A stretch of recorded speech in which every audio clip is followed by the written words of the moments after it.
¿Qué tal, Carlos? ¿Cómo anda? Aquí estamos, muy bien, con ánimo. Tremendo impacto de la entrevista o de la primera parte. Yo creo que una buena idea sería un poco de contexto, repasar esa primera parte, si alguien no la vio hoy, como introducción, ¿no?, a lo que vamos a ver hoy. Lo importante es que el impacto, por supuesto, máximo es en España, pero hay que contar con que en el sur de Florida y especialmente entre la comunidad cubana y también mucha venezolana, ya hay más de 100.000 españoles que también tienen interés en lo que sucede en España. Y al final lo que sucede en España no deja de suceder o tener influencia en todos los países de América Latina, pero claro, especialmente desde luego en Cuba y especialmente en Venezuela. Y evidentemente el tema de Venezuela va a ser el punto medular en el que vamos a entrar hoy. La mayor parte, la mitad, vamos a decir, de la entrevista con Víctor gira alrededor de la trama de Venezuela, que debo aclarar que no creo que esté completa. Yo creo que en próximas entregas, cuando en sede judicial se vayan abriendo nuevos frentes, tendremos más conocimiento de otras ramificaciones de esa trama. Nosotros hay que aclarar siempre que estamos interviniendo con Víctor de Aldama, al que yo debo aclarar una vez más, no conocía de absolutamente nada hasta que establecimos contacto y yo me puse de acuerdo con él para tener una entrevista por la actualidad del tema, por lo que involucra, por Venezuela, por todo lo que involucra su personalidad y los juicios que tiene en este momento. Y evidentemente yo lo que he hecho es ser lo más imparcial a la hora de emitir comentarios que soy capaz, porque que todo el mundo tenemos nuestra propia opinión. No quiere decir que yo no tengo que tener mi opinión solamente porque hago una entrevista. Pero todas las contestaciones, todo lo que él dice, todo lo que él explica que hoy va a ser una bomba, definitivamente yo quiero decir y dejar bien claro para todos ustedes, señores espectadores, lo de hoy es una bomba. Si realmente el gobierno de Pedro Sánchez consigue sobrevivir a todo esto, yo no digo que todo lo que diga Aldama sea verdad, pero sí es verdad que lo ha dicho en el juzgado, sí es verdad que lo ha declarado en sede judicial, sí es verdad que ha jurado en sede judicial que todo esto es cierto. Por lo tanto, si él es capaz de declarar en sede judicial y aquí solamente ampliarlo y se autoinculpa para hablar de esta trama y para sacar a la luz la trama, no sería un hombre muy inteligente si no lo hiciera con el pleno conocimiento y convencimiento que lo que está haciendo es lo correcto en este momento de su vida. Claro. ¿Y qué comentarios ha recibido, por ejemplo, en las redes? Fantástico, fantástico. Ahí tenemos muchos comentarios. Yo debo decir que es una de las primeras veces que la repercusión sobre los comentarios es absolutamente extraordinario. Es decir, es de 99% a 1, y lo que es más importante, todo el mundo se anima a ponerle: sé valiente y cuéntalo, este gobierno tiene que caer ya, tú eres la persona. Hay un punto en todo este tiempo que he estado involucrado en esta entrevista y en recoger la información para esto, que aunque me encanta la gente, incluso amigos míos españoles que me dicen, oye, ya que diga lo que sea, ya, oye, ya está bien. Y yo digo, qué barbaridad, ¿no? Es decir, un hombre que se está atreviendo a contar una verdad, la suya, que es la que está en sede judicial, y que va contra un gobierno, que va contra una maquinaria que no es que lo trate de triturar, sencillamente ayer, para no ir más tarde, trataron de meterlo en la cárcel, el PSOE trató de meterlo en la cárcel, personado en la trama de hidrocarburos. No se persona en la trama de las mascarillas porque los culpables son ellos. A quien se le acusa es al gobierno, a quien se le acusa es a Ábalos, a quien se le acusa es a Koldo, a quien se le acusa es al ministro de Territorio, es a Millos. Es decir, no se atreven a ir por ahí, pero se personan en la de hidrocarburos, porque ellos no forman parte de la trama, hasta el momento. Yo tengo muchas dudas también que cuando se acabe de levantar la alfombra no acaben siendo salpicados. Pero con mucha alegría le dicen, oye, Ya habla. Oye, ya di, como si fuera tan fácil. Sé valiente y cuéntalo. Que Eso, sé valiente y cuéntalo. Como la canción, sé valiente y cuéntalo. Sí, se está jugando la vida. Y resulta que jugándose la vida le tienen que decir, sé valiente y cuéntalo. Bueno, porque también sospecha que todavía tiene cosas que decir que no ha dicho del todo. Es lo que, ¿no? No. Tiene mucho más por decir que lo que ha dicho. Exacto. Para desgracia del gobierno. Lo que pasa es que él no puede adelantar la historia, porque si él adelanta la historia, él mismo es víctima de él. Va a abrir caminos judiciales que en este momento no están desarrollados. Por lo tanto, yo creo que con lo que vamos a ver hoy demuestra no que tiene fuerza, energía, coraje y valor, insisto, dentro de su verdad, sino que realmente los intereses que existen son sumamente peligrosos para él.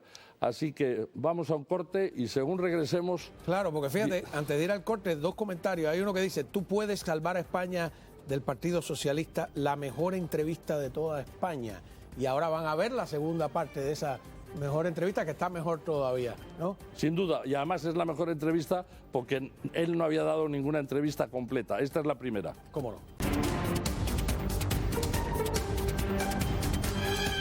Víctor, buenas tardes. Bueno, buenas noches en Madrid, ¿no?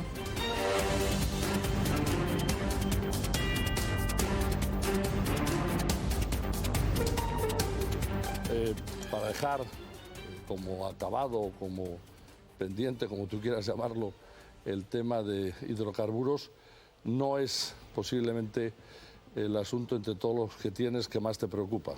Bueno, no es que no me preocupe, quiero decir, me parece que es un asunto que han montado y que han hecho para al final meterme en la cárcel y callarme de alguna manera o meterme miedo, para que entendamos un poco lo que son estos procesos en el tema de hidrocarburos. En el resto de procesos que ha habido de diferentes empresas, las investigaciones siempre se han ido de 2 a 3 años. El nuestro es el más rápido de la historia, lo montan en 6 meses y en estos procesos nunca nadie ha entrado en la cárcel y en el nuestro entramos en la cárcel Claudio Rivas y yo. Entonces, bueno, pues... yo tengo mis dudas de que este proceso así y de esta manera y como se hizo, pues no lo hayan montado para meterme en la cárcel. ¿Tu socio Carlos Rivas también está en la calle? Claudio Rivas, sí, en este momento está en la calle también. Ok. Y sigue, es un solo procedimiento donde estáis los dos enjuiciados por los mismos problemas o el mismo caso. Hay más gente enjuiciada. Hubo el día de nuestra detención, si no me equivoco, 11 detenciones, pero nosotros dos fuimos los únicos que entramos en prisión. ¿En qué fecha fue exactamente? El 8 de octubre. El 8 de octubre del 2024. Sí. Ok. Llevamos 3 meses y medio en el cual te has tenido, en ese periodo de tiempo has estado 6 semanas en la cárcel, has salido, te han puesto el caso de las mascarillas, te has defendido en el de hidrocarburos y sigues y no sabes qué más te espera o con qué más te van a querer atacar. Con este gobierno que tenemos, que es un gobierno que ya lo ha demostrado, mafioso, corrupto, y bueno, con su líder, como me llama a mí, que me llama el nexo corruptor o el líder de las tramas, pues el capo de capos es el señor Sánchez. Para que entiendan un poco mejor el caso de las mascarillas no basta el gobierno, no tiene unos aviones para ir a buscarlas. ¿Cómo se traen esas mascarillas? Bueno, pues esas mascarillas se traen a través de aviones de la compañía Air Europa y aviones de la compañía Iberia. Nosotros empezamos a cotizar de Europa por obvias razones. En ese momento yo era asesor de la compañía. Nos dan un precio imbatible en el mercado, además contrastado, con una diferencia de ahorro entre todos los vuelos de casi 13 millones de euros. Quiere decir, una diferencia muy grande dentro de lo que se estaban cobrando esos vuelos en el mercado. Si no recuerdo mal, nosotros por ida y vuelta nos cobraban 258.000 euros, cuando un vuelo de esas características en un Dreamliner estaría rondando los 330, 380.000 euros. Entonces, el ahorro era muy importante. Ese ahorro lo consigo yo, que era una de mis funciones dentro de la operativa, y se traen mascarillas de esa manera, con los aviones de Europa y con los aviones de Iberia. Era la época de la pandemia, por lo tanto, Air Europa podía volar tranquilamente, no tenía a los pilotos bajo ERE. No, Air Europa no podía volar, había un ERE, tuvimos que sacar a pilotos de ese ERE, se tuvo que hacer un trabajo para sacar a pilotos de ese ERE, y luego se tuvieron que pedir permisos especiales en espacios aéreos que Air Europa no podía volar para traer esa mercancía. Vamos a dejar el tema de las mascarillas pendiente, en el entendido que todo eso también forma parte. Si te parece bien, me gustaría hablar del tema de Delsi. ¿Te parece correcto? Sí. El tema de Delsi es uno de los temas más, vamos a decir, folclóricos de toda esta situación, porque como todo lo venezolano y todo lo que es Maduro y todo lo que es la revolución bolivariana crea tantísimo caldo de cultivo, hay que tener en cuenta que es una situación totalmente atípica incluso dentro de Latinoamérica. Eso ha creado una cantidad de confusión alrededor de este asunto que es verdaderamente tremenda. Es decir, ya todo el mundo sabe que había oro, ya todo el mundo sabe que había maletas, ya todo el mundo sabe que había dinero, ya todo el mundo sabe todo. Yo quisiera saber por qué Delcy Rodríguez iba a llegar a Madrid, en qué condiciones y cómo se organizó. Primero, vamos a aclarar una serie de cosas. No había oro, no había dinero, no había nada de lo que se ha especulado que había. Y vamos a desgranar esto, que creo que es importante para que la gente lo sepa y entienda. La vicepresidenta de Venezuela no tiene necesidad de traer oro en un avión en el que viaja ella con su comitiva, cuando ese oro lo puede mandar directamente por valija diplomática, igual que dinero lo puede mandar por valija diplomática, y ella no se va a arriesgar a traer ningún tipo de material o de dinero en maletas. Segundo, por un tema técnico, quiere decir, si tú preguntas a cualquier experto aeronáutico y le dices que 20 maletas llenas de oro en un Falcon 900, que es en el avión en el que vino a Madrid con 8 pasajeros, cargan esas maletas dentro del avión, para empezar el avión no despega, quiere decir, por el peso. ¿Tú conocías a Delcy de antes? Sí. Bueno, yo tenía, digamos, un bagaje en Venezuela por temas de fútbol y por otros temas de negocios, y conocía a la vicepresidenta. Entonces, bueno, tenía una relación, digamos, personal y cordial con ella. ¿Quién solicita a quién el viaje de Delcy a España? ¿Lo solicita España o lo solicita Venezuela? Lo solicita España, obviamente. ¿Quién te lo solicita a ti? ¿Quién te lo pide? A mí me lo pide Ábalos, pero por petición del presidente del gobierno. ¿Con qué intención? ¿Tú entiendes con qué intención era? Ellos te dicen que si ella puede venir o si puede venir un representante del gobierno venezolano, ¿cuál es lo...? Bueno, ellos me dicen que sí puede venir ella. Al final ella tiene un peso importantísimo en Venezuela, que decía, al final es la segunda de Maduro, la vicepresidenta primera, y es alguien muy importante en el país, igual que de la total confianza del presidente. Obviamente tenía que venir alguien de peso para tener las reuniones que se iban a tener, y para, bueno, pues digamos, España ofrecer una serie de cosas que tenían que ofrecer o que querían ofrecer, digamos, por los desplantes y por el engaño que había habido meses atrás, pues con esos acercamientos a Guaidó, diciendo que Guaidó, nombrando a Guaidó como presidente interino de Venezuela en el Congreso, luego que no. Bueno, pues una serie de juegos sucios que hizo España, en el que estuvo a punto de cargarse lo que realmente les importa, que da la relación con el presidente Maduro y con el gobierno de Maduro. Que yo creo que es mucho más fácil decir las cosas claras y decir que por intereses, que eso es lícito, a España le interesa tener relaciones con el presidente Maduro y que no reconocían a Guaidó, que haber hecho todo lo que hicieron para reconocer a Guaidó y luego quedar como quedaron, el no reconociendo otra vez a Guaidó en el Congreso de los Diputados. Ellos, sabiendo de mi relación que yo tenía con Delcy, ellos me empoderan más con Delcy, diciéndole que yo soy la persona, digamos, idónea para negociar una serie de cuestiones del gobierno de España. Entonces, ahí mi posición se fortalece más sobre el gobierno de Maduro. Entonces, ahí tengo una relación mucho más fluida y mucho más directa a la petición de que si vuele a España, en este caso concreto a Madrid. Obviamente se la hago yo porque ellos me la piden.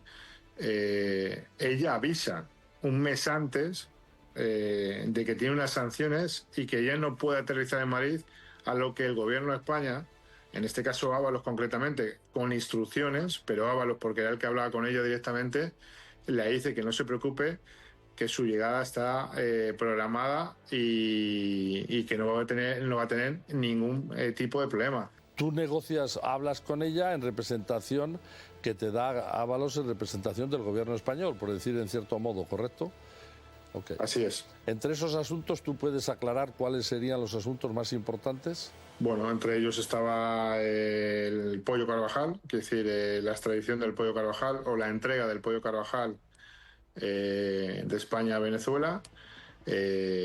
Bueno, luego había otros temas. Aclaramos, el pollo Carvajal era el jefe de seguridad y el todopoderoso de la seguridad de Maduro, y el pollo Carvajal se escapa a España, donde la Audiencia Nacional lo cita, él está escondido hasta que lo acaban deteniendo y en un momento dado se empieza un trámite o un proceso para ver si se le extraditaba a Estados Unidos, quien lo solicitaba, y en ese caso aparece Delcy, Venezuela, que lo que quiere es que se le devuelva a Venezuela, ¿correcto? Así es. Bueno, vamos a una pausa y seguimos ahora mismo. ¿Ese podría ser el tema de más importancia para Delcy o había otros temas de semejante importancia por la que desplazarse hasta aquí, hasta España? Bueno, yo creo que ese era uno de los temas más importantes y, bueno, luego temas de, digamos, de seguridad y temas de interior y algún tema con Indra también importante. Había una agenda. ¿Quién elaboró esa agenda?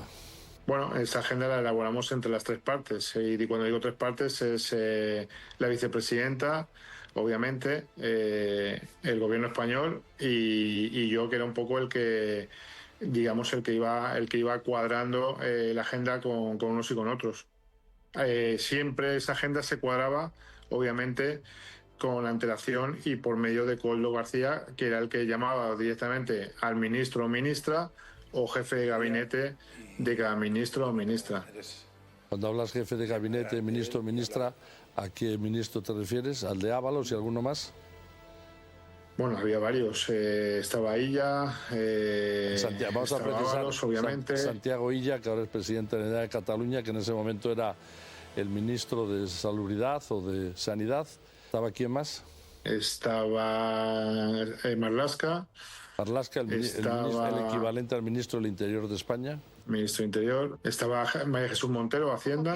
María Jesús Montero es ni más ni menos que actualmente la primera vicepresidenta del Gobierno y secretaria de Hacienda. El presidente, obviamente, Pedro Sánchez. Pedro Sánchez estaba directamente involucrado en el conocimiento de la agenda, de lo que se iba a tratar, y él iba a asistir. Bueno, aparte de estar totalmente indicado y estar totalmente informado, sabía perfectamente desde el minuto uno, digamos, la venida o el viaje de la vicepresidenta a España. Eso se cuadra y en un momento determinado ella dice que ya puede estar en Madrid en tal fecha. Sí, se organiza el viaje, concretamos una fecha y bueno, y esa fecha, 19 de enero de 2020. Es dos meses antes justo de que explote la pandemia, ¿no? A mí me vuelve a repetir que si están conscientes, no, que si tienen claro que ella está sancionada, que tiene una sanción en Europa, que ya no puede viajar y que si todo va a estar correcto para viajar, que por favor vuelva a preguntar. Y en ese momento le digo, mira, yo creo que es mucho más sencillo que preguntar, que el ministro Ábalos te llame y te confirme. A lo que yo me voy esa tarde a casa del ministro para hablar con él, y desde un teléfono que teníamos el ministro la llama y la confirma que no hay absolutamente ningún problema, que todos los estamentos en España están organizados para la llegada de ella. Pero a mí lo que me parece grave de esto, Carlos, no es eso. Me parece grave por lo que han dicho, digo, no porque no supieran o no tuvieran conocimiento, sino por lo que han dicho, que todos han dicho, tanto el presidente como el ministro, como otra serie de gente del partido, que no sabían que Delcy estaba sancionada. Hombre, es muy grave. Quiere decir que el presidente no lo sepa, bueno, puedo admitirlo, pero que no lo sepa un asesor, que no lo sepa alguien de interior, que no lo sepa alguien de exteriores, que también está informado de exteriores. No lo sabía nadie que estaba sancionada, y se enteraron a 2 horas de llegar el avión. Bueno, hay que hacer parece que es reírse de la gente. Bueno, pero hay que hacer una aclaración, porque da la impresión de que quien estaba sancionada era Delcy. No es Delcy, estaba sancionada todas las autoridades del gobierno de Maduro. A pesar de eso, desde la casa de Ábalos le dan el ok y ella despega desde Dubái, me parece. ¿Desde dónde despega? No, ella despega desde Caracas. De Caracas va a Turquía, si no me equivoco, y de Turquía viene a Madrid. 2 horas antes de llegar el avión me dicen que no puede aterrizar, que torre de control del aeropuerto, el avión ha pedido proximidad, que ha entregado la lista de pasajeros y que han visto que en el avión viene una persona que tiene orden de arresto. Entonces le digo a Coldo que si estamos de broma, que es que eso ya estaba más que avisado y que cómo es posible que me esté diciendo tal barbaridad. Le digo que yo no voy a llamar al avión, que yo no pienso decirle a Delcy que se dé la vuelta, que es algo que tienen que hacer ellos y que tienen que dar ellos la cara, porque son ellos los que han cometido este gravísimo error y han metido la pata con la vicepresidenta. Entonces, al final, deciden que sí puede aterrizar el avión, ¿correcto? Sí, en ese momento hay un caos terrible en el que, bueno, pues Ábalos y Coldo estaban muy nerviosos, en el que cuando aterriza el avión empiezan a rodearlo de coches de Policía Nacional y de Guardia Civil, y en ese momento es cuando contacto con la vicepresidenta y, bueno, le digo lo que está sucediendo, a lo que ella muy tranquilamente me dice que, Víctor, esto no lo he hablado, dile al ministro que esto lo tiene que arreglar, sí o sí, y bueno, y que yo no me voy a bajar del avión y por supuesto a mí nadie en España me va a detener. Entonces, bueno, pues ahí se inicia un protocolo en el que Ábalos y yo salimos a la pista acompañados de policía y de Guardia Civil, y somos los únicos que subimos al avión. Entonces, una vez que subimos al avión, pues Ábalos se sienta enfrente de ella, yo me siento al lado, y ella le dice que qué está pasando, que no entiende nada, que se siente engañada, y que cómo es posible que como el gobierno de España la ha metido en tal problema y en tal lío, cuando ella ha avisado en varias ocasiones de su situación y de que no podía aterrizar en España y que el gobierno de España le había prometido que no iba a haber absolutamente ningún problema. Ábalos no sabe ni qué decir, no habla, se queda bloqueado. Ya le dice que no va a bajar del avión y que si baja del avión no va a ser detenida, entonces que hagan lo que tengan que hacer. El ministro la intenta convencer para que el avión vuelva a salir. El avión no podía salir por diferentes cuestiones, una porque los pilotos y la tripulación se habían pasado de horas, que si tenían que tener un descanso obligatorio por ley, porque así lo dice las normas aéreas. Y bueno, y tenía que quedar separado el avión una serie de horas ahí, y ellos no iban a estar en el avión, tenían que descansar de alguna manera, y aparte se iba a montar un conflicto diplomático importante. Entonces al final la vicepresidenta le dice que llame al presidente y que arregle esta situación, o si no, ella hará también lo que tenga que hacer, y obviamente presentará la carta de invitación de España con el nombre de ella para demostrar que ella no ha cometido ningún delito y que si en este momento está metida en un problema es por culpa, de alguna manera, del gobierno español. Yo creo que hemos dejado un punto importante en la parte que corresponde a España. Vamos a entender o suponer que España tiene un interés importante, posiblemente, o es lo que yo he entendido, y si estoy equivocado me corriges, en que Maduro consiga votos para la Internacional Socialista, porque Pedro Sánchez está en la campaña, Zapatero ayudándole, pero Pedro Sánchez a la campaña para ser nombrado presidente de la Internacional Socialista, ¿correcto? Bueno, correcto, pero fíjate, ahí hay un doble juego y un doble brasero. Quien más necesita, en este caso, para la Internacional Socialista, Sánchez, es a Henry Ramos Ayud, que no es gobierno, es oposición en Venezuela, y por eso era presidente de la Asamblea Nacional cuando nombran a Guaidó, yo entiendo, ¿no?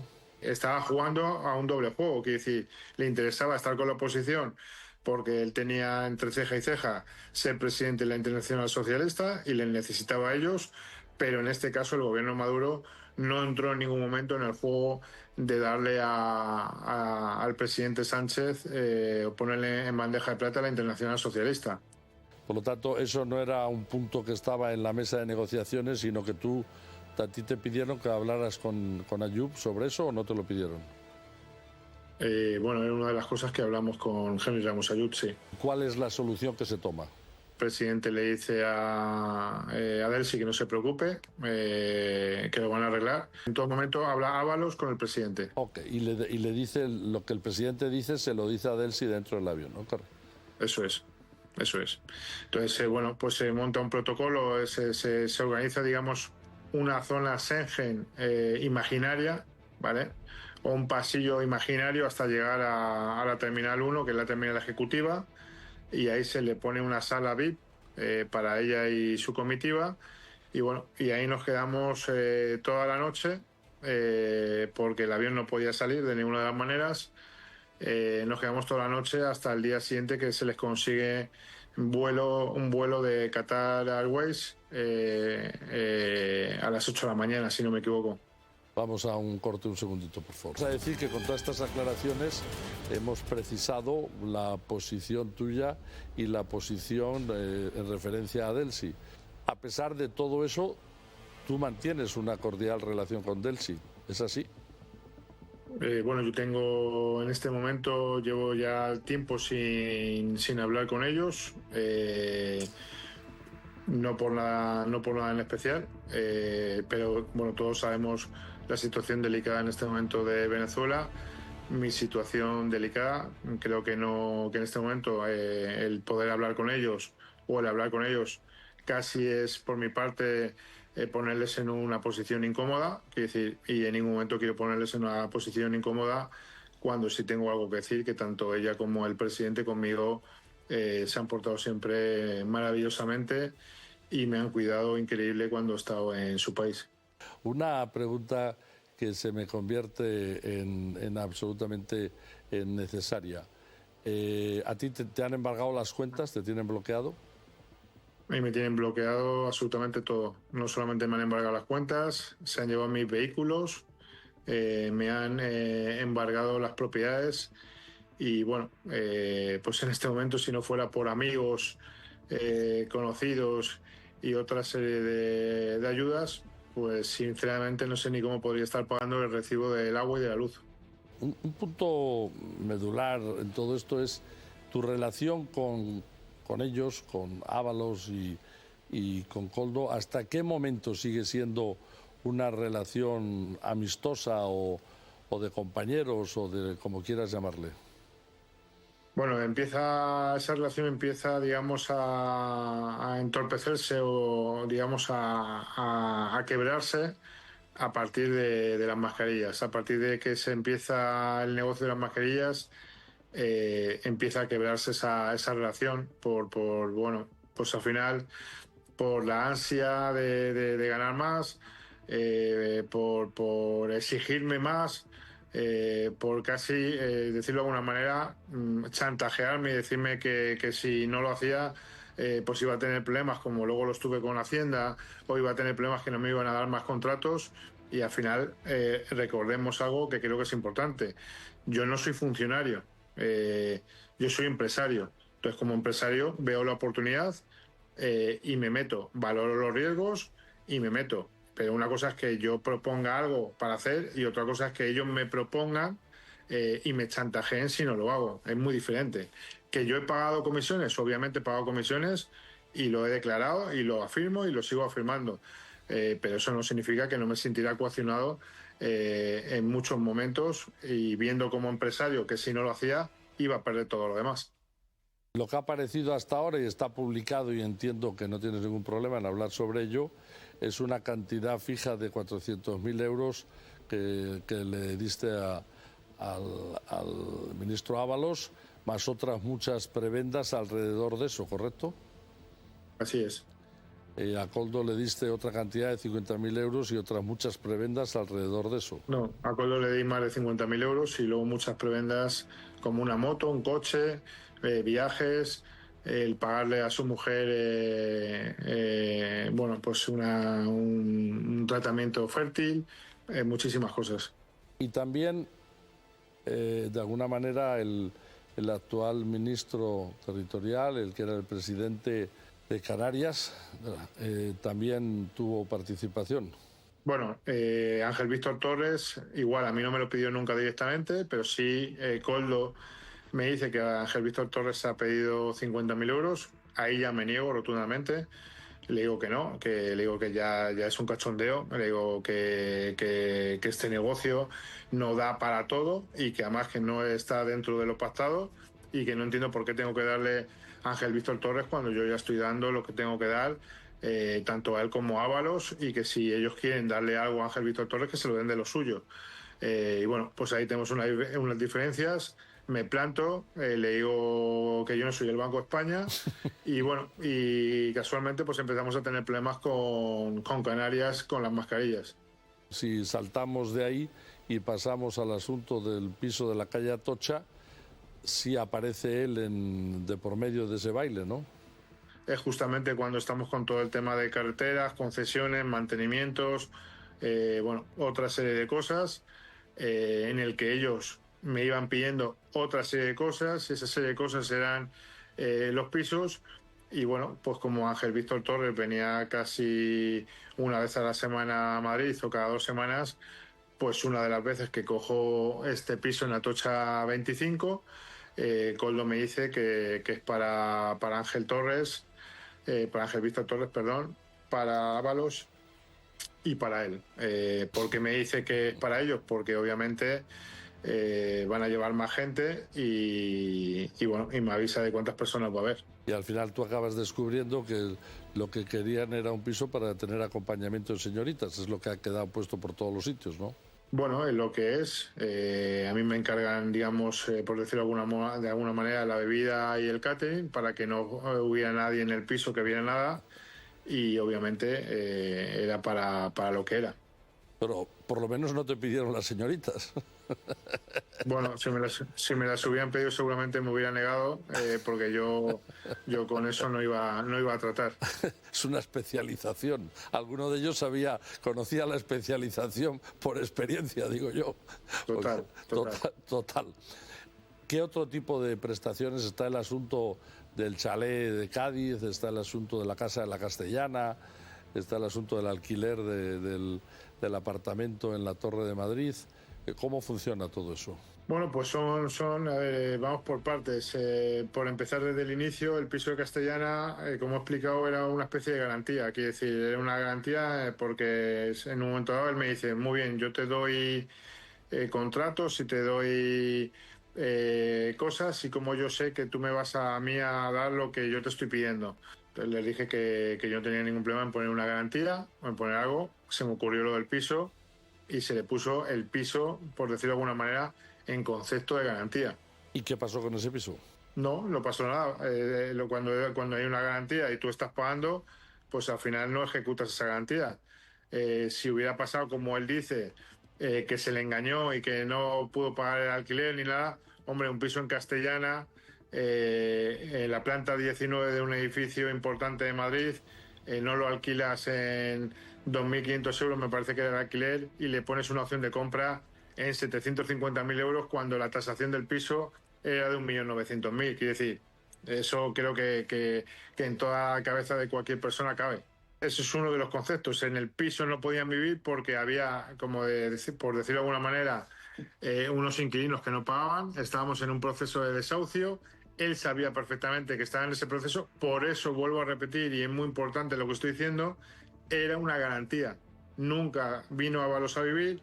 Él sabía perfectamente que este piso no se lo iba a quedar. En el único concepto que se lo hubiera quedado es que se hubieran entregado diferentes obras y no se lo hubiera pagado y hubiera ejecutado la opción de compra, pero no era el caso.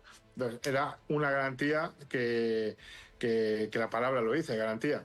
Piso de Jessica, que en ese momento era la pareja actual de Ábalos, es una cosa más que se pide aparte del dinero entregado. Quiere decir, él pide que por favor paguemos el piso de su actual pareja, como concepto de lo que, bueno, pues se le está dando, se le está entregando, como buena fe por todo lo que ellos van a hacer o están haciendo, y están ayudando en conseguir esos contratos que tanto prometían y que decían. Y luego la casa de Cádiz no tiene nada que ver con estos dos conceptos. Quiere decir, es verdad que la casa de Cádiz se hace directamente con un contrato similar, por no decir igual, que el de la Castellana, pero en esa casa él sí paga renta, él sí pasa allí una estancia de no sé si 10 o 15 días con su familia y luego con otra gente, y sí la intención era comprar la casa, ¿vale? El acuerdo luego que llegara con las propietarias de la casa, que era una compañía, pues no lo sé, porque yo lo que hice ahí fue poner a uno que quería una casa y a la otra persona que quería comprar una casa para inversión, que se pusieran de acuerdo para alquiler y luego una futura compra. A ti no te consta, no tiene por qué constarte, y es una pregunta, si quieres, al margen, pero dentro del propio desarrollo de la conversación, ¿no te consta que no tuvieran otros arreglos con otras gentes para cobrar otras comisiones y obtener otros beneficios? Tengo claro y me consta que tenía otros arreglos con otra gente y cobraban otras comisiones y otros beneficios por otro lado. Yo he dicho en varias ocasiones que había más de un Víctor de Aldama en el ministerio, pero en este caso no tan relacionado como yo a nivel internacional. Vamos a la pausa un segundo. Por lo tanto, era un hábito y una costumbre que tenían. Pero él ha hecho una declaración voluntaria, ¿verdad? ¿O también estoy...? Bueno, eso es una pantomima que él dijo que hacía, que dijo que quería declarar voluntariamente. Cuando le llegó la hora, dijo que ya no declaraba. El juez le dijo que ok, que él mismo, que él sabría lo que hacía, que la declaración la había pedido él voluntariamente, pero que no jugara con la agenda, obviamente, del señor magistrado. Y bueno, y al final tomó la decisión a última hora de volver a decir que declaraba. No sé, fue algo muy raro, la verdad. Pero sí hubo declaración o no hubo declaración. ¿O hubo solamente...? Sí, fue a declarar. Sí fue a declarar. Una pregunta, en mitad de todo esto siempre surge esta historia de que tú habías hecho servicios, tú mismo lo dices, a España, tenías relación con la Guardia Civil, te dan una medalla. ¿Cuál es la situación? ¿Por qué tú llegas a ese conocimiento de la gente de la Guardia Civil? Esta medalla es una medalla en concreto que se da por una serie de circunstancias y bueno, pues yo, digamos, estaba dentro de la UC2, que para que la gente entienda es la unidad antiterrorismo de España, es una de las unidades más importantes dentro del cuerpo de la Guardia Civil. Bueno, pues en el que yo hacía una serie de funciones importantes para el cuerpo e importantes para España, que ha habido algo muy grave que ha pasado el domingo, en el que un medio, digamos, ha revelado, pues uno de los secretos de Estado, como que yo contrataba posibles yihadistas en mis negocios para que la Guardia Civil los tuviera controlados. Eso es algo muy, muy grave. Eso es algo como lo que hacían antaño en el País Vasco, el periódico este tan famoso que ponía a los empresarios en la diana para que, bueno, pues ETA los asesinara. Y bueno, pues es algo que he denunciado, es algo que he dicho que si a mí me pasa algo o que si alguna célula terrorista atenta contra mi persona, que obviamente, porque esto está fundado por el señor Marlaska y por el señor presidente del gobierno, Pedro Sánchez, serán cómplices de asesinato hacia mi persona. Lo que está claro es que al propio gobierno, que está bajo la responsabilidad del ministro Marlaska, sacar este bulo, que es la única manera de que podría salir, está cometiendo un delito por facilitar o por permitir facilitar o por decir que alguien lo robó, porque vamos a volver a la historia del fiscal general encauzado que dice que el teléfono se perdió o que dice que se borró. Son cosas impresentables, ¿no?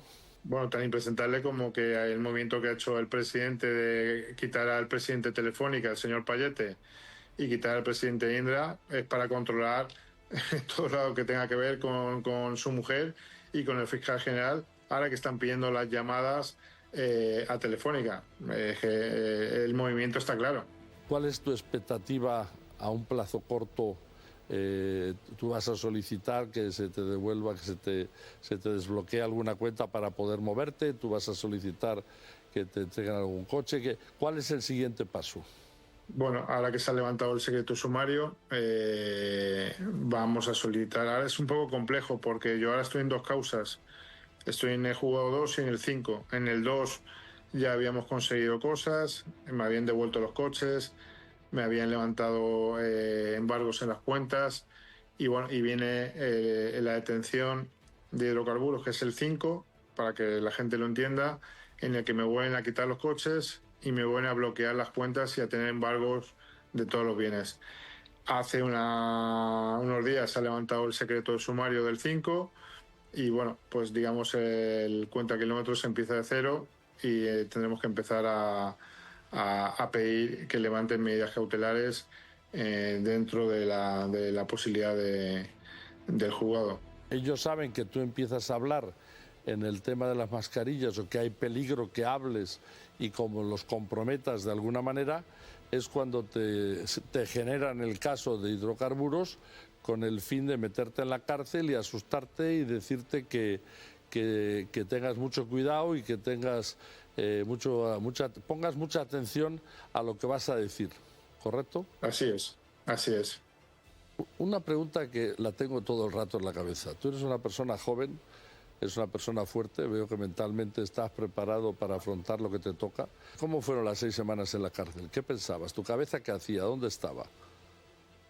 Pues no fueron fáciles. Bueno, muchísimas cosas. Entonces, todo lo que dejas fuera lo dejas de repente, no ha dado tiempo a hablar con nadie, a explicarle nada. Nadie entiende nada. No puedes llamar a todo el mundo porque tienes, digamos, una situación preventiva. Solamente te dan acceso a autorizar 3 teléfonos. ¿Y puedes hablar indistintamente una vez al día o cada cuánto tiempo? Pues tienes 25 llamadas a la semana y las puedes, digamos, organizar como quieras. Cuando se han gastado, pues se han gastado. ¿Y la duración de las llamadas? 8 minutos. ¿Y la vida en la cárcel? ¿Tú estabas en una celda solo? No, yo estaba con Claudio, que nos metieron juntos y gracias a Dios estábamos juntos porque si no hubiera sido bastante más duro. Y bueno, pues la vida en la cárcel, la vida en la cárcel la verdad es que no ha sido mala, no voy a mentir, quiero decir, mala en el sentido de que no es lo de las películas, o nosotros hemos tenido suerte, pero en los módulos en los que hemos estado eran módulos de semi-respeto, en el que, bueno, pues había de todo, pero la gente se entendía. Me ha sorprendido algo que he dicho desde que he salido y que dentro de la cárcel había más códigos, más ética y más lealtad que fuera ella. Es algo que me ha sorprendido muchísimo, sobre todo los códigos que había y cómo se respetaba a la gente y la jerarquía del preso más antiguo al nuevo que llegaba. ¿Cómo se llama la cárcel? Soto del Real. Bueno, la cárcel Soto del Real es la cárcel, vamos a decir, más afín a Madrid a todos estos casos. ¿Tuviste algún aviso? ¿Te conectaron de alguna manera para decirte que era conveniente que no hablaras, que no ejercieras la libertad de tu defensa de la manera que se interpusiera con sus intereses, o no llegaste a tener ningún contacto de ese tipo? Sí, antes de entrar, por aclarar, antes de entrar, tuvieron un acercamiento en el que quisieron, digamos, de alguna manera negociar, decir que queríamos, decir que necesitábamos, a lo que me negué completamente, sobre todo por su falta de lealtad, y ahí es cuando voy a los temas de lealtad. Ya no me fiaba de nadie de este gobierno. Intentaron por varias veces callarme o taparme la boca, a lo que me negué, y bueno, pues entiendo que por mi negación pues acabé dentro de prisión. Y luego, una vez en prisión, sí vinieron a verme 2 personas, que tampoco voy a decir en este momento de dónde venían. Pero es muy importante aclararlo, porque la gente no lo sabe. Es decir, tú estabas allí, te vinieron a visitar 2 personas para hablar en nombre, en general, de la gente que tú crees que había colaborado para meterte en la cárcel, ¿correcto? Sí, correcto. ¿Y qué te dijeron? Bueno, tampoco le di mucha oportunidad de que me dijeran, porque como se supone que no estaban allí, porque hay que entender algo, para entrar en la cárcel necesitas una serie de permisos. Ni siquiera mi abogado podía verme en privado, tenía que verme a través de un cristal. Y estas personas me vieron en una sala sin cristal y sin nada, entonces se supone que no estaban allí. Entonces, bueno, podía haber pasado cualquier cosa en esa sala y no hubiera pasado nada. No sé si me entiendes. Te voy a hacer una última pregunta, y a partir de aquí, en un tiempo venidero y cuando tú consideres oportuno, haremos una actualización de cómo están los asuntos. ¿Temes por tu vida? Sí. Estamos hablando de un gobierno que ya lo ha demostrado, que le da igual cualquier cosa, que por conseguir sus medios o su fin es capaz de cualquier cosa, y sobre todo el presidente, que, como he dicho en varias ocasiones, no es que haya mentido, es que ha mentido hasta a sus socios. Este señor, cuando yo salí, dijo que vaya inventada la mía. No, yo le diría a este señor que vaya inventada la suya, que desde que lleva gobernando no ha dicho ni una verdad, ni de lo que ha prometido ha cumplido nada. Recordemos algo muy claro, y en el poco tiempo que lleva esto. Cuando hubo la tragedia de La Palma, del volcán, este señor prometió una serie de cosas, que a día de hoy esa gente sigue viviendo en contenedores. Es lo mismo que ha hecho en Valencia. A día de hoy no les ha dado nada, y el futuro que les espera a la gente de Valencia es el mismo que el de La Palma. Entonces, este señor no puede seguir mintiendo, destruyendo. Y tenemos que cortar una última, y nada más quiero que me conteste sí o no, porque nos tenemos que ir. Víctor ha estado hasta muy altas horas de la madrugada haciendo esta entrevista, después de tener un día agitado con todas las otras cosas. Víctor, ¿estás dispuesto a resistir hasta el final, hasta que posiblemente eres quizá una de las pocas personas que podría hacer caer al presidente de España, al señor Pedro Sánchez? ¿Estás dispuesto a resistir hasta el final?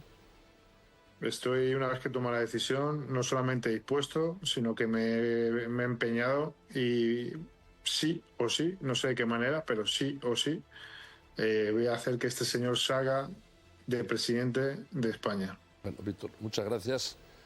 Ha sido un placer.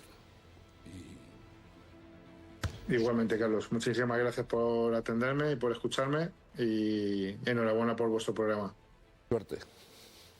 No existía ninguna obra por la que no hubiera que dar una comisión. Y aquí vuelves otra vez al tema Pujol de siempre en Cataluña, bueno, en fin, todas las comunidades ha sucedido y ha ocurrido. Lo que pasa es que no todas tienen tanto dinero. Claro, aquí la cantidad de dinero es el presupuesto con más dinero de España. Por lo tanto, necesitan, primero, la persona dentro de la estructura de la que se fíen, en este caso es Koldo, el asesor de Ábalos. Necesitas el ministro corrompido, que es el que decide que por el bien del partido y por el bien del gobierno hay que juntar el dinero para que ellos sigan en el poder. Es decir, ellos tienen siempre un bien justificado, que es el robo bien entendido empieza por nosotros mismos, porque si no robamos y no tenemos dinero, no podemos seguir en el gobierno, y si no seguimos en el gobierno, ¿qué va a ser de este país sin nosotros? O sea, Sánchez siempre dice que él no se puede ir porque... ¿O qué va a ser de nosotros sin este país? Claro, claro, es decir, ¿qué va a ser de ese país sin él? Entonces tienen que estructurar la rueda de la mecánica para llevárselo. Entonces hace falta un Víctor de Aldama, pero claro, un Víctor de Aldama no quiere detectar el poder, no quiere perpetuarse en el poder como Pedro Sánchez. Lo único que quiere como hombre de negocios es negociar y obtener el mayor lucro que pueda de la mejor manera posible. Entonces, ¿qué es lo que sucede? Que en esa mecánica hay un momento en el cual ellos no se conforman con lo que han recibido, porque claro, ellos empezarán a decir, bueno, es que tiene un coche muy bueno, es que tiene una casa muy buena, es que tiene esto muy bueno, y es que yo no. Entonces, a ver cómo hacemos para que nos dé más dinero. Que lo empiezan a extorsionar. Lo empiezan a extorsionar absolutamente, porque siempre en esto viene esa historia de tú tienes y yo no tengo. Siempre viene esa historia de obtuviste de mí, y no importa lo que obtuviste por otro lado, o que fuiste un hombre de negocios durante 20 años exitoso, o que generaste dinero por tus múltiples negocios o lo que sea, viene de lo que yo te di, dame más, de lo que yo te di, dame más, de lo que yo te di, dame más, y si no, no te doy para que hagas más. Entonces, es un pez que se muerde la cola, pero claro, las mascarillas es un objeto único, que es donde empieza la bronca. Entonces, claro, ellos pensarían, a lo mejor no costaron lo que nos dijeron que nos costaron, a lo mejor Víctor se llevó más dinero de lo que dijo, a lo mejor no pagó los impuestos que dijo, no, que nos dé más dinero, que nos dé más dinero. Y ahí es donde la avaricia rompe el saco y llega a un punto en el cual él, en versión de él, por supuesto que, insisto, siempre, esta es la versión de Víctor Aldama, expresada a través de su propia palabra, y es exactamente lo mismo que consta actualmente en el sumario, en los dos juicios, el 2 y el 5, con los jueces Santiago Pedraz y Ismael Moreno, en la Audiencia Nacional, que es el órgano superior en España, y con el fiscal de los dos casos, que es lo que los une. Estos dos casos se unen a través del fiscal anticorrupción Luis Pastor. Por lo tanto, si él hace declaraciones y declara en juramento mentiras, pues entonces ya sí estaría loco. Yo no lo creo. Yo anoté algunas de las cosas que te dice, como dije, de mafioso, que el gobierno de España actual es un gobierno mafioso, que es un gobierno corrupto, que a él le dijo Pedro Sánchez que era el nexo corruptor y que era el líder de las tramas, pero él le responde al presidente del gobierno que en realidad Pedro Sánchez es el capo de capos, capaz de cualquier cosa para lograr sus fines, y que ha mentido incluso hasta a sus socios, porque eso es importante para el público que nos ve en Miami. Este no es un miembro de la oposición, este no es un miembro del PP, de Vox, él es uno de los del, aunque no pertenece a ninguna institución del gobierno. Supongo que él es del PSOE, bueno, también, pero él lo tiene muy fácil, es decir, él lo tiene facilísimo, es decir, Ábalos era mi mano derecha, se le encargó que hiciera esto, era el encargado, el conseguidor, el que tenía que obtener el dinero, el que tenía que generar el dinero para el partido, para las arcas, para mantener la estructura, porque cualquier fin, que para llegar al fin supremo, que es permanecer en el poder, cualquier medio es consecuente con lo que él piensa. Pero esto no es una novedad, es decir, Sánchez piensa que trocear España es lo correcto. O sea, él considera que las últimas, el decreto ómnibus de esta semana, que eran 87 decretos que han acabado en 27, 82, no sé, 80 y tantos que han acabado en 20 y tantos. Y entonces rápidamente dice que el PP, como no lo quiere firmar, pues no quiere que suban las pensiones o no quiere que se mantenga el precio bajo en transportes. No, es que usted me está colocando 80 cosas más. Sáqueme usted las pensiones y las subimos. Pero él no hace eso. Él hace un totum revolutum, que consiste en decir, aquí incluyo un palacete que toda la vida ha sido de España y que no está aprobado, que nunca fue de los vagos, se lo doy al PNV para que me dé sus votos. ¿Qué quieren los catalanes?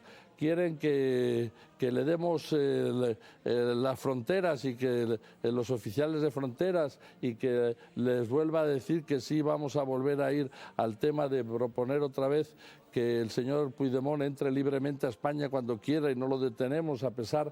A mí me encanta esta historia del espacio Schengen. O sea, vamos a ver la ridiculez absoluta. El espacio Schengen es para del sí. Y el espacio español es para que Puigdemont entre cuando quiera. Eso es todavía más bonito. O sea, su socio es un señor que se mete en el maletero de un coche, sale y entra a un discurso para ridiculizarlos a ellos frente al Parlamento de Cataluña durante la investidura del presidente del Partido Socialista Catalán, Salvador Illa, como presidente de la Generalitat. Y le dejan entrar, le dejan reírse de ellos, le hacen un cordón sanitario para que entre, le hacen un cordón sanitario para que salga y sin embargo el espacio Schengen era un problema. Hombre, por el amor de Dios. Claro, ahora, cuando regresemos de la pausa, yo quisiera dedicarle algún espacio a entender qué es lo que pasó con la vicepresidenta de Nicolás Maduro, por qué tenga oro, café o chocolates en las maletas, es un delito grave lo que pasó allí y por qué al sospecharse, y él está acusando directamente que el presidente del gobierno español sabía lo que estaba pasando, porque se había avisado, por aquí apunté, hacía un mes antes, había avisado ella de que iba a aterrizar en Madrid, después pasó por Turquía. Bueno, iba a aterrizar en Madrid a solicitud de ellos. ¿Ah, sí? Hombre, claro, quien le solicita que venga lo aclara muy bien Aldama.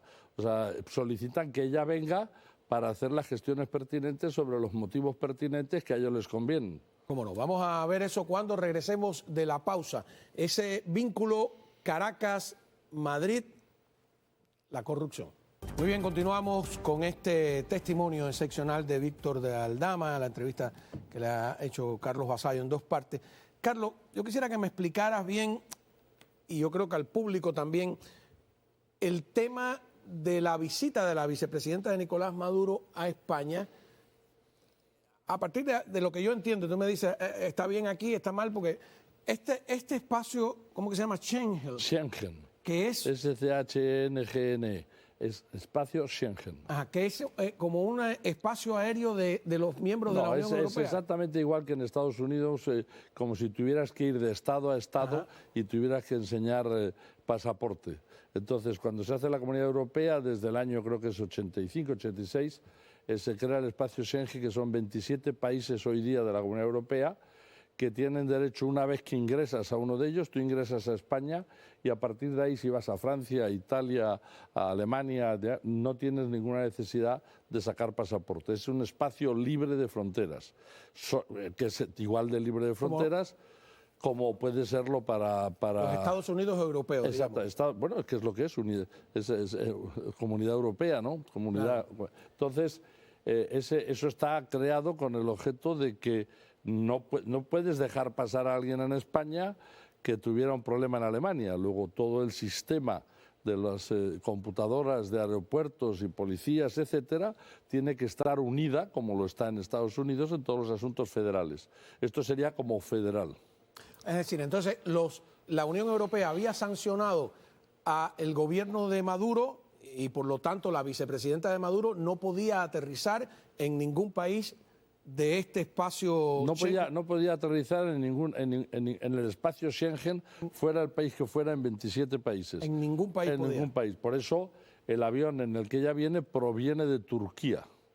Que pertenece a la OTAN, pero no a la Unión Europea. Así es. Y está siempre en un tris de entrar en la Comunidad Europea, pero nunca acaban de ponerse de acuerdo porque la realidad es que sería el primer país grande, potente. Turquía tiene casi 100 millones de habitantes hoy día, que entraría primero con una carga de pues entre 5 millones de turcos y aproximadamente otros 3 o 4 millones de árabes, y que Turquía no profesa la religión, vamos a decir, maometana.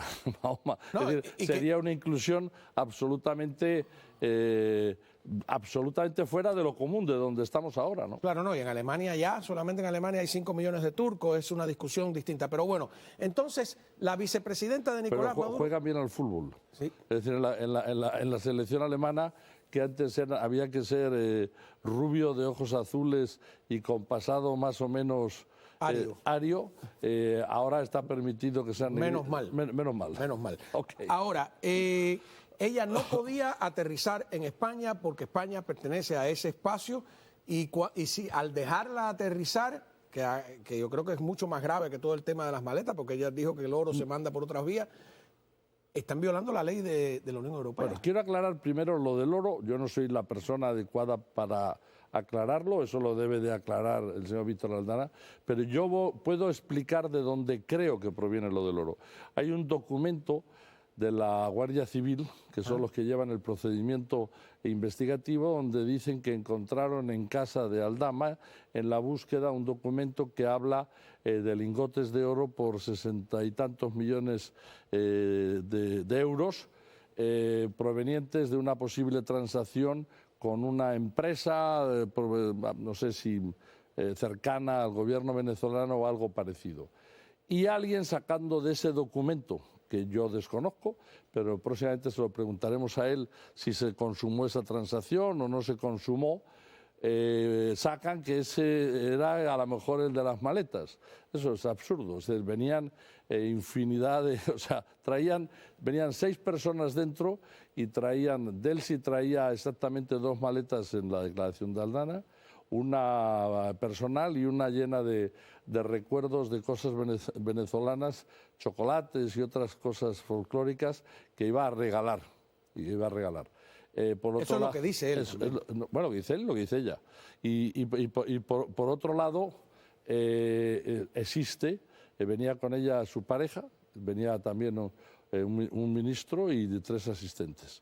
Pero hay que aclarar que aquí no está sacado en la totalidad de la historia que ya cuando él alquila la casa en la calle Oquendo, en El Viso, en Madrid, cerca de la Castellana, en sede judicial ya está declarado que había ido la gente de seguridad del presidente Pedro Sánchez para revisar la casa. Y aparentemente él dice que tiene pruebas. Asimismo, había ido gente de seguridad de la Embajada de Venezuela y también dice que tiene pruebas y que ya habían acotado la zona. ¿Qué es lo que crea la confusión? Vamos a aclarar el punto que crea la confusión.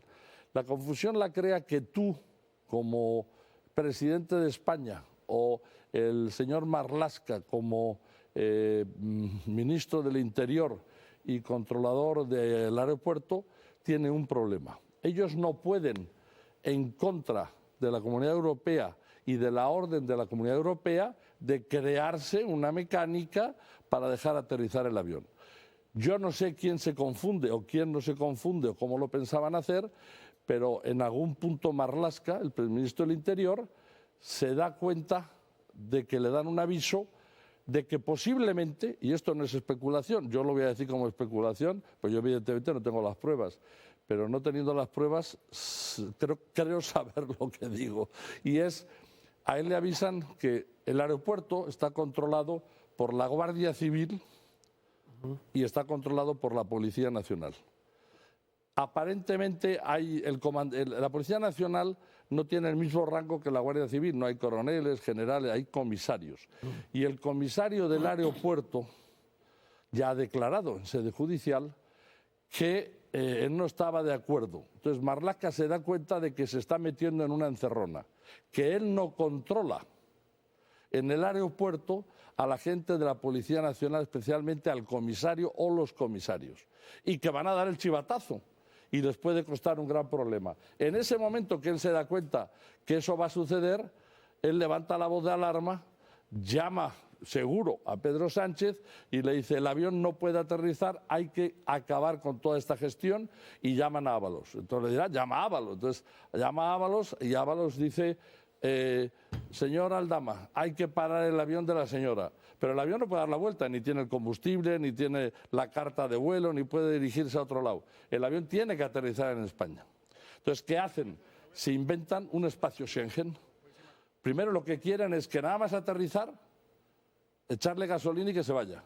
Y dicen los pilotos: no, nosotros no. Primero, nosotros pertenecemos a una empresa, que la empresa tiene usted que hablar con ellos y ver si este avión está contratado para ir a otro sitio. Nosotros mañana tenemos un vuelo que tenemos que salir de aquí, porque la señora Delcy con su grupo se iba a quedar 3 días. Entonces ese avión ya no pintaba nada en el aeropuerto. No era propiedad del gobierno venezolano. Y no era propiedad del gobierno venezolano a propósito, porque ¿por qué no llega Delcy en un avión del gobierno venezolano? Era muy obvio. Era muy obvio. Bueno, pues entonces ahí se crea todo este merquetén en el cual dicen: bueno, ¿qué hacemos con ella? Entonces la querían sacar. Ella es cuando suben y le dicen: vamos a inventarnos un espacio Schengen. ¿Cuál es el espacio Schengen? No pasa pasaporte, no pasa por la Policía Nacional, que es quien controla la entrada de pasaportes. Es decir, la Guardia Civil controla equipajes y la Policía Nacional controla la entrada de pasaportes y de la gente a España. Entonces, a la Policía Nacional, de la que no nos fiamos, no le damos entrada. Por eso al avión se acercan unos guardias civiles, que sí los controla Marlaska, y le dicen: vamos a dirigirnos en un espacio Schengen ficticio que consiste en el aeropuerto de Madrid-Barajas, donde ha aterrizado. La tenemos un rato en el avión y la llevamos con unas camionetas hasta el aeropuerto de vuelos privados, que está a 3 kilómetros. En el aeropuerto de Barajas. Está pegado y la pista es la misma. ¿Y cómo que se llama el salón ese de protocolo? No, eso es el salón privado. Lo que pasa es que haya salido el salón Cibeles, que es el salón central de VIPs del aeropuerto de Madrid-Barajas. No es el caso. Le dirigen a un sitio privado, que hay 3 salas donde la gente que va en vuelos privados sale de ahí, permanece ahí mientras se va a salir o lo que sea, o espera a la gente, que no tienes que pasar control de pasaportes, y ahí la dejan esperando hasta que pasan 5 horas y consiguen arreglar un vuelo de Qatar. Cuando arreglan el vuelo de Qatar, a las 5 horas la suben y no la pueden mandar a un país europeo, la tienen que mandar a Saudi Arabia. Entonces se suben a las mismas camionetas, van por el aeropuerto, llegan al avión de Qatar, al aeropuerto Barajas, y por la escalerilla lateral por la que suben el equipaje que sobra y eso, lo suben al avión como si fueran unos, no sé, vergonzosamente, y los suben allí sin ningún tipo de protocolo, sin ningún tipo de formas, y los llevan para el avión. Es decir, que además de permitir el aterrizaje ilegal, ella baja físicamente en el aeropuerto. ¿Qué consecuencias tiene esto cuando regresemos de la pausa? Continuamos con esta historia, con la declaración de Víctor de Aldama, de tráfico de influencia, de corrupción, de todo hay aquí.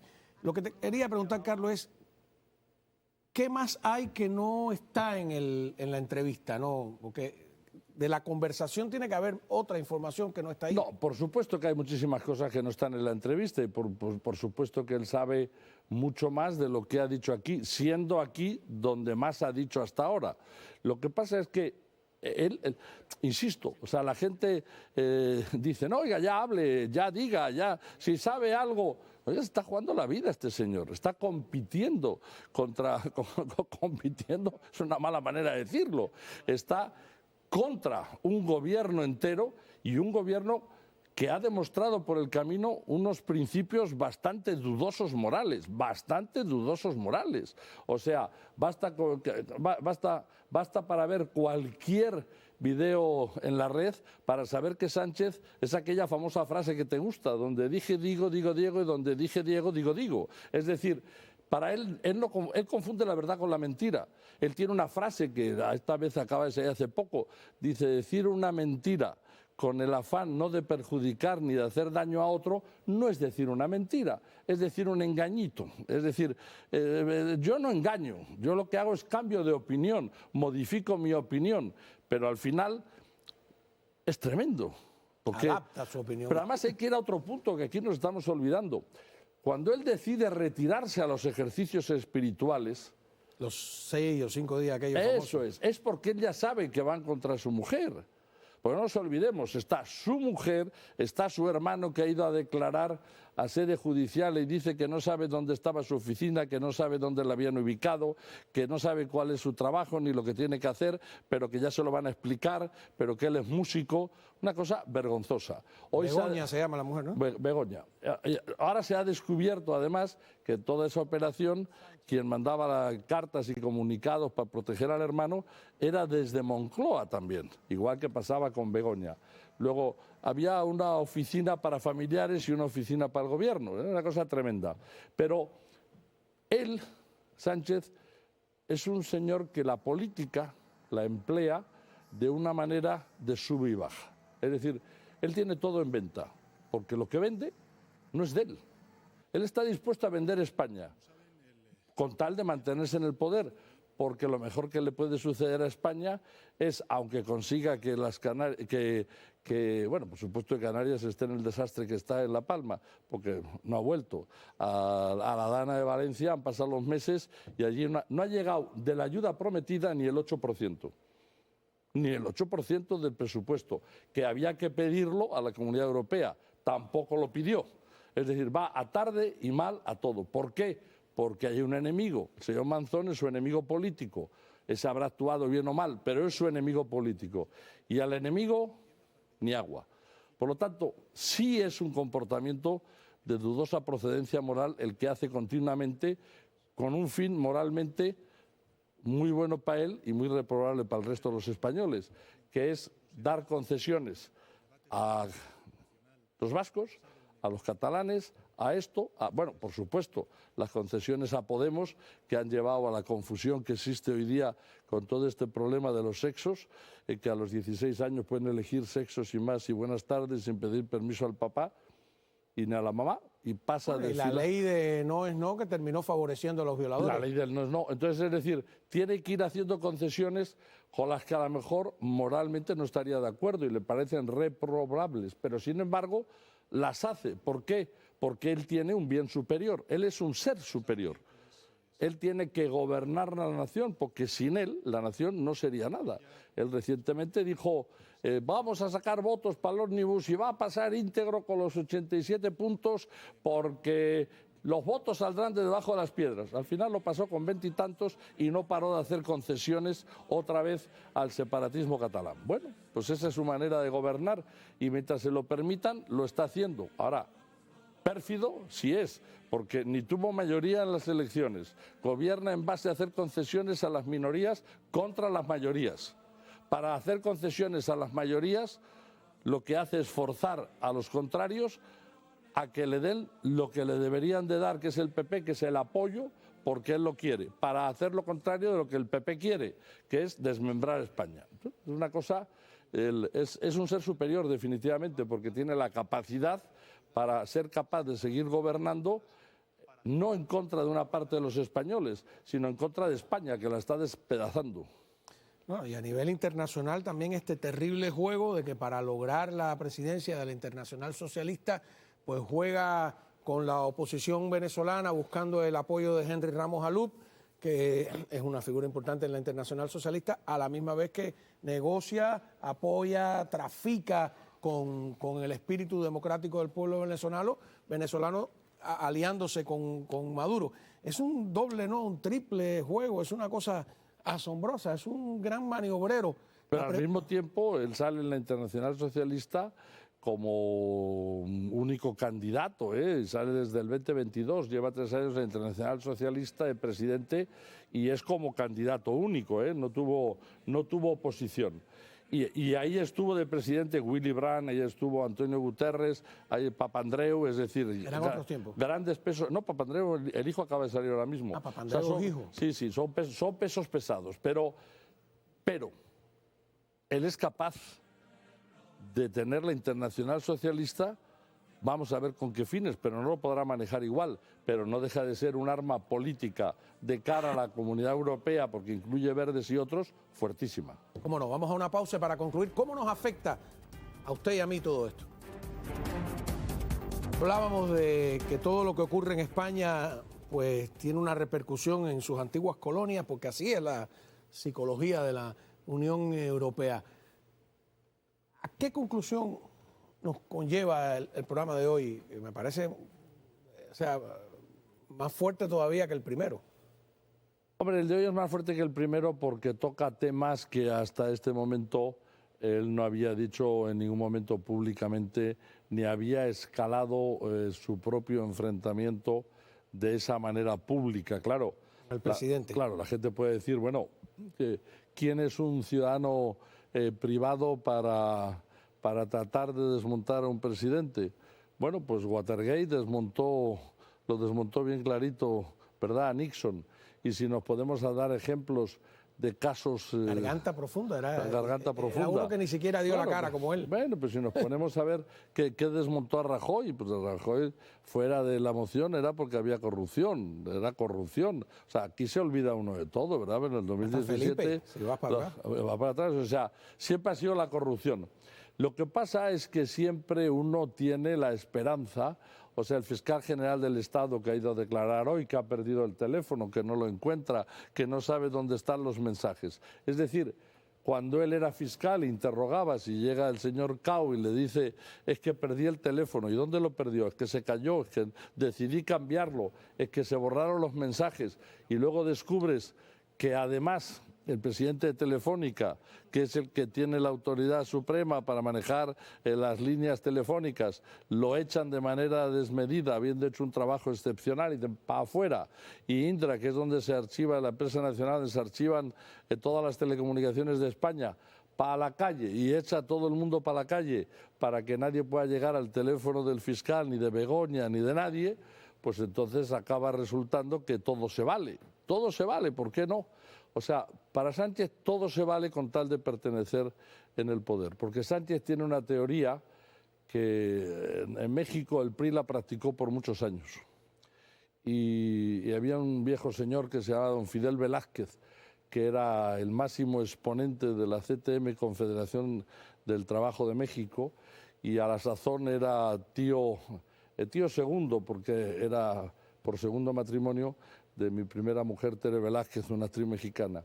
Y entonces yo un día fui a verle a unas navidades y él me preguntó cuáles son sus intenciones para con mi sobrina. Y yo dije, todas buenas, todas buenas. Y él tenía una frase maravillosa que decía, le dijeron, oiga, don Fidel, el poder desgasta mucho, usted lleva 60 años. Y él dijo, sí, sobre todo desgasta al que no lo tiene.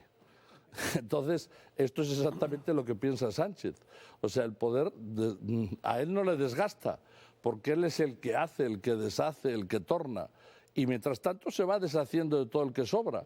Ya nadie se acuerda de Carmen Calvo. Si hacemos la lista de vicepresidentas que han desaparecido en estos años, desde el 2017... Y vicepresidente contando a Pablo Iglesias. Y vicepresidente contando a Pablo Iglesias, sí. Irene Montero, y John Ibarra, y podemos hacer un Carmen Calvo, podemos hacer de la Vega, podemos hacer una lista interminable a nivel de vicepresidentes todos. O sea, durante 5 años de poder... 5 y un mes, ahora mismo estamos, un poquito menos, porque arrancó un poquito antes. No llega a 5 años justitos. Habrán desaparecido fácil, cercano a los 10 vicepresidentes. En el caso de Pablo Iglesias no solo acabó con él, acabó con Podemos. Y con Sumar, y con Podemos, y acabó con Rivera, porque Rivera no quiso hacer el acuerdo con él. También. Él acabó con todo el mundo. Esperemos que acabe con Puigdemont. Esperemos que acabe con Puigdemont. Con ese no quiere acabar porque necesita sus votos y no se considera capaz. Pero yo también quiero aclarar, es tan pérfido que todas las concesiones que hace a Cataluña, en este momento el presidente es Illa. A lo mejor él piensa que Illa va a ser como él, se va a quedar toda la vida, las concesiones son a mí mismo, no son para Junts. Claro, porque que gobierna el Partido Socialista. Claro, que gobierna el Partido Socialista. Por lo tanto, las concesiones bien entendidas empiezan por uno mismo. Por de pronto, todo lo que conceda ahora y en los próximos años lo administra Salvador Illa. Con lo cual, a lo mejor, con todo eso sale beneficiado para poder estar otros 4 años más. Así que... Claro, hemos cumplido La entrevista es para nosotros un hito porque hemos hecho un trabajo excepcional con este programa y yo espero que esto tenga una continuidad y que según vayan sucediendo los acontecimientos tengamos por lo menos la versión de una de las partes, que es el señor Aldama. Así que... Ya hay otras personalidades de España interesadas en que usted le entreviste, ¿eh? Sí, bueno, pues serán... No vamos a decirlo. Con gusto lo entrevistaremos. Muchas gracias. Nos vemos. Buenas noches.